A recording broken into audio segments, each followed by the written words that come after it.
Well, hello there. I'm Jacob. And I'm Luke, And we're the Obi Thorin Thorin Alliance. If you like our videos, don't forget to like and subscribe. So what are we doing in today's video, Jacob?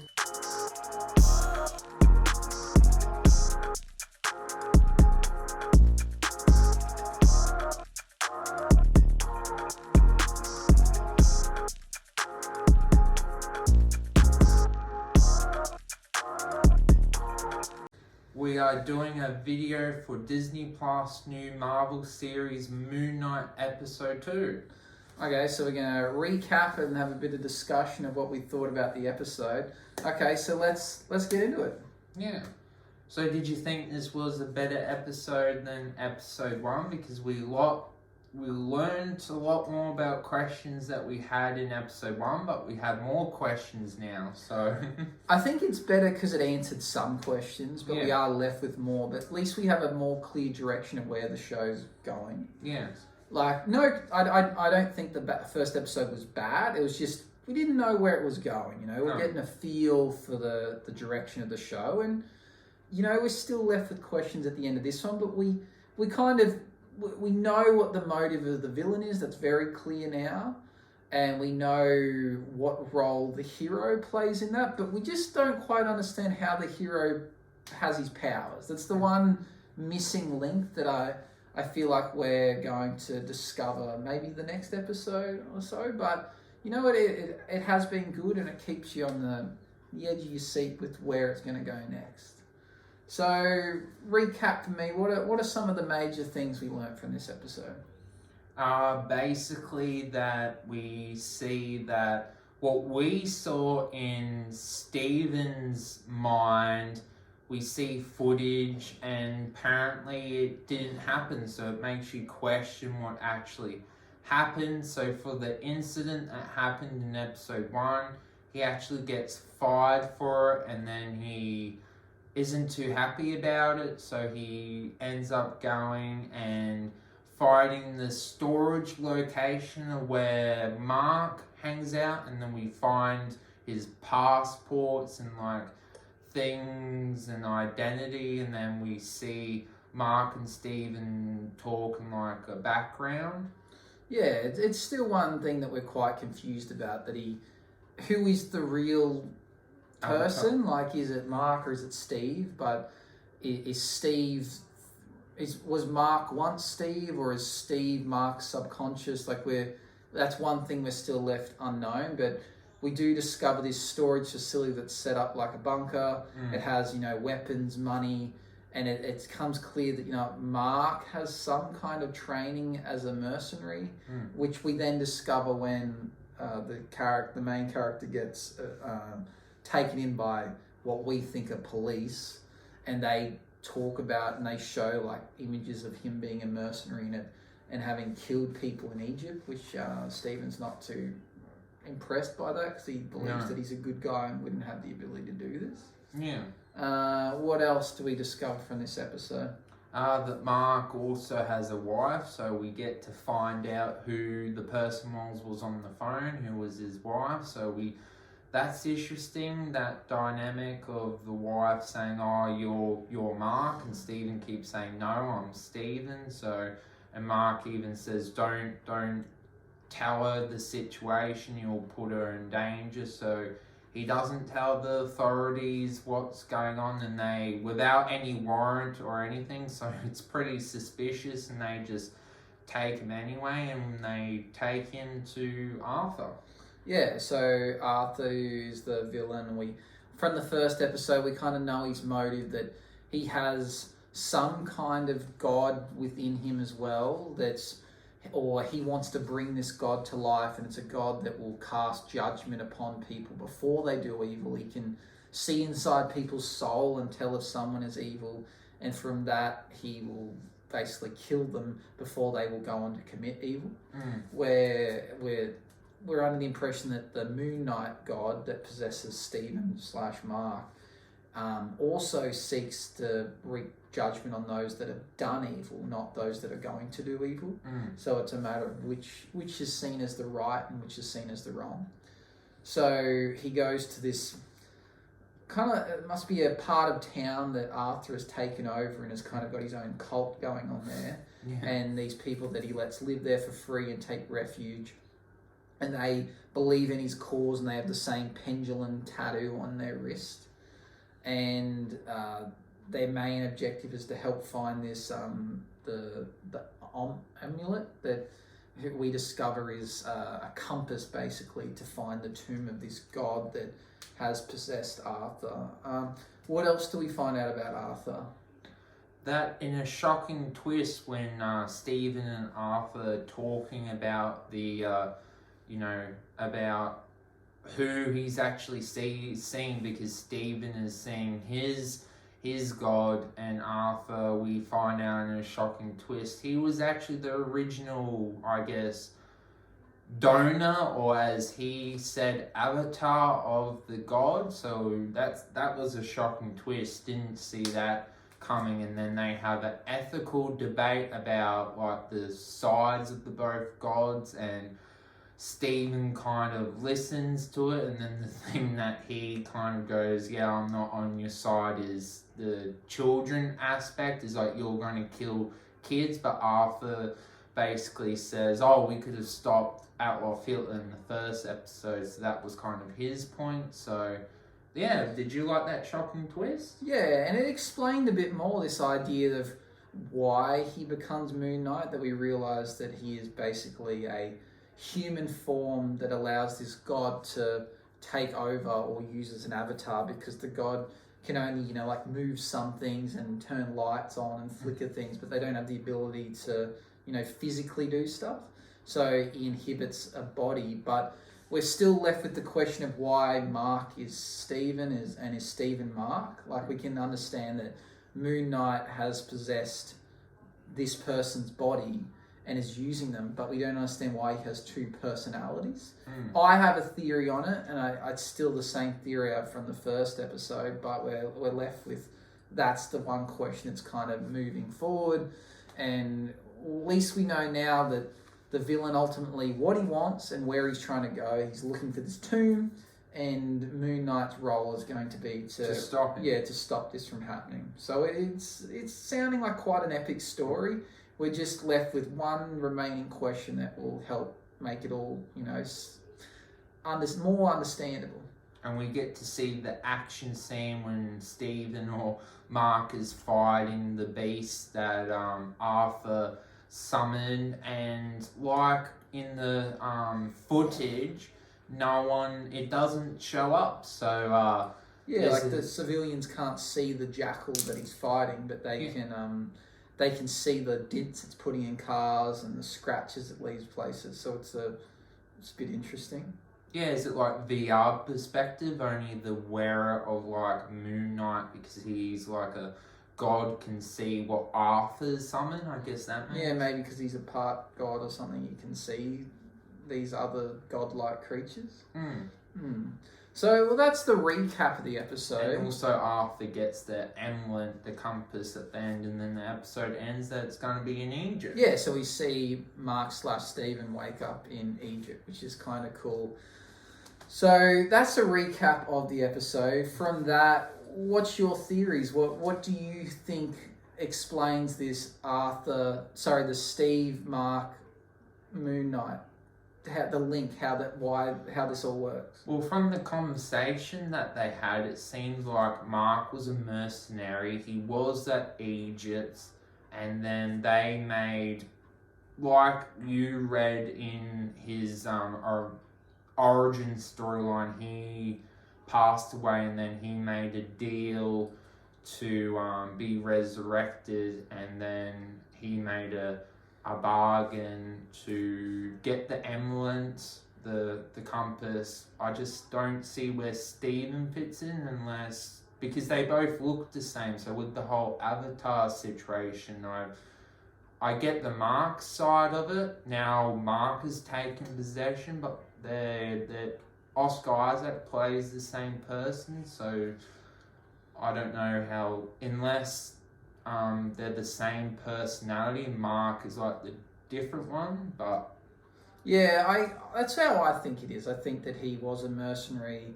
He somehow has died, but then has been resurrected with the help of this Moon Knight, and then, but from that he is now believes that he is this Stephen character, which was probably an alias for Mark, and he believes that this alias is true, but it was just it was just like a disguise he used maybe to continue to be a mercenary, so he maybe believes that that's true. But I don't understand why when he wants to speak to the god, he's speaking to this Mark character in the reflection. I don't see why he couldn't have been a mercenary, been resurrected, and now he just in his head talks to the god, but he still has his mercenary training and skills. He just has the ability to become Moon Knight. I don't know why we need the split personalities and the god. I guess it might be explained further, but to me it seems confusing so far. Where do you think the next episode's going to go? So as you mentioned, it's in Egypt, but what do we reckon is going to happen in it? I would assume Mark now taking possession of the Avatar, trying to hunt down Arthur for the compass and things going down in Egypt. We'd have to assume that they're not going to find this tomb in the next episode. It seems like then the show will come to some kind of an easy conclusion. But it is building to be quite epic that if this god gets released, that it could wipe out the world of quite a lot of people.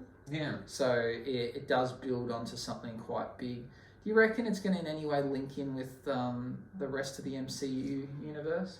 I did read, unlike other MCU contracts, that the actor has like other contract, that the actor, he has basically signed for this show and he can decide if he wants to continue. But do you think they might, something might happen, like they might go somewhere and there might be mention of, like another hero, or you might see another superhero like join in for an episode, or... Yeah, that would be cool. Yeah, they might. I don't know if they will, but there could be some kind of link.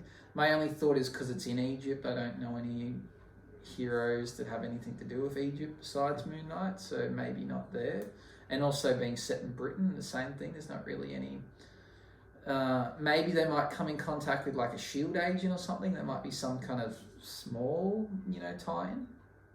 So what are you liking about the show with its uniqueness compared to the other MCU shows? I think the originality is probably the thing that sets it apart. I would agree with that. I'm liking it, but I'm not loving it yet. But I think it's only going to take one or two extra, like questions being answered for it to become a lovable show. Yeah. But it's, very unique. The fact that it involves gods and possession and the Egyptian element. It's like very different than what we're used to. It's not, like someone made in a laboratory or an alien or...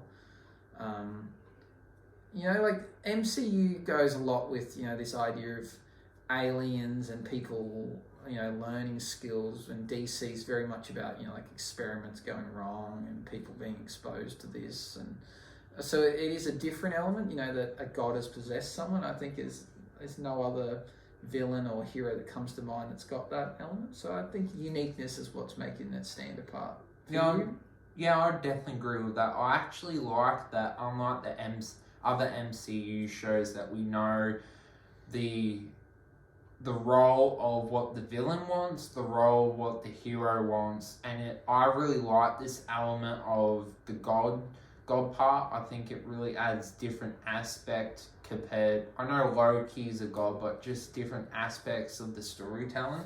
Yeah, it is a different direction opposed to not knowing who the villain's going to be like Loki did. It really held out. And then a show like Falcon the Winter Soldier, where we still didn't... It took so long to really work out what the villain wanted, and then even that, it was still a bit unclear. Where this, it's very clear what they want and how they want to get there, but the mystery is how the hero is the mystery, which is the reverse of what we've had so far. So it's original. It could go really wrong, but I don't think it will. Yeah. But it's hanging in the balance at the moment. Yeah, I know we both have the same problem or plot hole with the show, is that why hasn't the villain killed villain killed the hero and the hero killed the villain, but I guess that's because they both have gods to protect them, because Arthur has his staff and Stephen has the Moon Knight, and even Arthur was saying, oh, is he around? Can you see him? And it's like, well, that's the only thing that I question about the show. Do you agree with that? Yeah, my thought was that maybe there's the god they don't see the point in killing the alias or the host, because the opposition god will then just find another host. So it's the theory that, well, we may as well keep them the same and try and kill the other god and try and find a solution to that, opposed to trying to just take out one host and then deal with another one. If it doesn't work out like that, do you think that will be the main plot hole that kind of diminishes the show? Yeah, I guess so, because from what we can see, Arthur doesn't possess any strength. He just has the staff. He has the staff, which he said gives him some of the abilities of this god, and that seems to be that he can draw upon a jackal, and that's it. So he doesn't seem to have any strengths that could prevent Moon Knight from wiping him out. Yeah. So that would be somewhat of a plot hole if that would have been a solution from the beginning, but they didn't explore it. Do you still struggle with the hero and villain meeting each other in the first episode, or do you like their introductions when they speak with each other? Because they're the two best actors in the show. I don't dislike the way they did it. It's just an interesting choice. So I can't think of a better way of doing it. I guess we still could have... Well, last episode I was saying maybe the villain could be doing things behind the scene, but then it wouldn't... Looking at it after seeing the second episode, it wouldn't give the hero any reason to figure out he was a hero. Like, he would just have the amulet and he would just continue with his everyday life, because Moon Knight has done its job. As long as he doesn't have the amulet, then the world's safe. So we kind of needed them to interact for Moon Knight to be triggered, because otherwise he's not necessary. But yeah, I'm very confused about the Mark Steven dynamic and how that's going to go, in this whole sleep thing. Like, is he sleeping or is he actually awake going on missions he just doesn't know because he's being possessed? Or is he just having really vivid dreams about things that happened in the past? Where do you think that sits? Well, I believe Stephen was saying that, and Mark was saying to him, once you're asleep, I can take over, and that's why he's like, I don't want to sleep anymore, I'll just go and sleep. Yeah, so I'm guessing that's what happens, that he probably, when he falls asleep, Mark takes over. So I guess long term, does that mean that Moon Knight becomes a hero that just is a hero at night? So he's Steve by day, and then he falls asleep, and then he becomes Mark at night, and that explains the so-called split personality, because that could work. That's an okay storyline. I can buy that. But them needing to interact, I don't know. Like, he could purely be a hero and not even know. Like, that would be okay. Yeah, so I think it's heading in the right direction. It's just tipping point of whether they're going to get it right or get it wrong. And do you think with how the villain, do you buy that the cult is so strong? Like, they have like police officers knocking into people's door. Do you want more explanation until how the cult was? Yeah, I guess why they believe so strongly in this his message. But I guess if someone said to you, hey, we can wipe out evil for good, imagine if we killed Hitler before he started the Holocaust, I guess there'd be a lot of people who'd be on board for that idea. So I guess it's probably not too hard to convince. And I guess the two moral dilemmas of the argument, I think I'm definitely on Moon Knight's side of things. I don't believe when Stephen made that debate, killing children, I think that's pretty bad. Yeah, having to decide between, is it morally right to kill people before they've done evil? Because who actually makes that judgment call of what is considered evil or not? And could have that person, if different circumstances, they could have had a chance to change their ways and not became the evil person that this God saw within them? Yeah. So yeah, I'm definitely on Moon Knight's side of things. Do you think we'll actually be able to see the opposite god in CGI form? Do you think that will eventually happen? Yeah, I think we will. I think that will be part of it for sure. Yeah. I guess I'd like to know if these gods are actually real in the Egyptian mythology, or they've just invented them for the sake of it. But Marvel has been pretty accurate with the gods they choose and the events within their universe, so I wouldn't be surprised if they're not resemblance of gods that exist in Egyptian mythology.